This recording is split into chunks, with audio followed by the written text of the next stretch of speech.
Time and distance का 8 model discuss करते हैं, जहां हम डिस्कस करेंगे कि जब दो ट्रेन्स एक दूसरे को क्रॉस कर रही होती हैं, इस तरह के क्वेश्चन को हम सॉल्व करने की कोशिश करेंगे।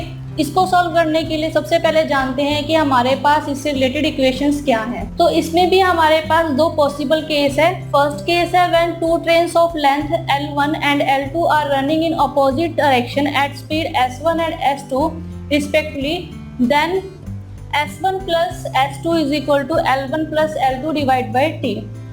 तो T है यहाँ पर time taken to cross each other, यानी कि जब दो ट्रेन की length L1 and L2 opposite direction में रन कर रही है, उनकी स्पीड है S1 और S2 स्पीड के साथ, तो इक्वेशन यूज होगी S1 plus S2 is equal to L1 plus L2 divide by T। ठीक है, L1 एंड L2 है यहाँ पर जो डिस्टेंस ट्रेन ने कवर किया है, ठीक है, और T है यहाँ पर जो टाइम उन्होंने एक दूसरे को क्रॉस करने के लिए लिया है, और S1 प्लस S2 इसलिए कि जब भी ऑब्जेक्ट्स एक दूसरे की तरफ मूव करते हैं सेम टाइम पे, सेम डायरेक्शन में या अपोजिट डायरेक्शन में, तो हम यहाँ पे रिलेटिव स्पीड को कैलकुलेट करते हैं। तो यहाँ पर हमारे पास 5 तरह के वेरिएबल दिए हुए हैं, S1, S2, L1, L2 और T। इन पांचों में से कोई 4 हमें क्वेश्चन में दिए होंगे और हमें 5वां फाइंड आउट करना होगा।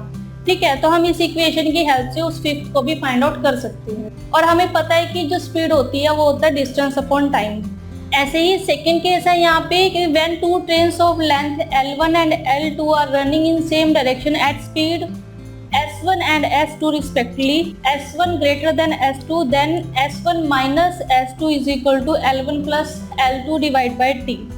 और T है यहाँ पर time taken by faster train S1 to pass या ओवरटेक स्लोअर ट्रेन S2। यानी कि जब दो ट्रेन की लेंथ L1 और L2 सेम डायरेक्शन में रन हो रही है और उनकी स्पीड है S1 और S2, और अगर S1 बड़ा है S2 से, यानी कि S1 जो स्पीड है फर्स्ट ट्रेन की वो ज़्यादा है S2 से, तो हम इक्वेशन यूज करेंगे S1 minus S2 is equal to L1 plus L2 divide by T।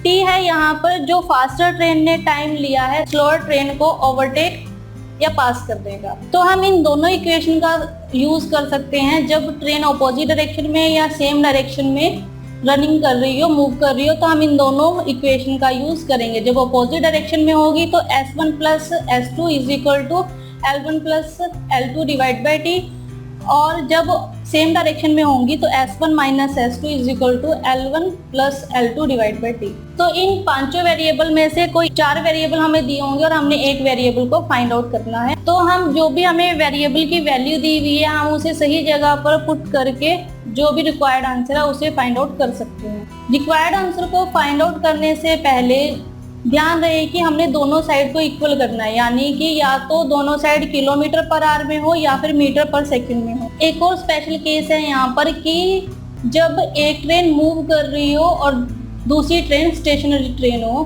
तो उस केस में हम क्या करेंगे।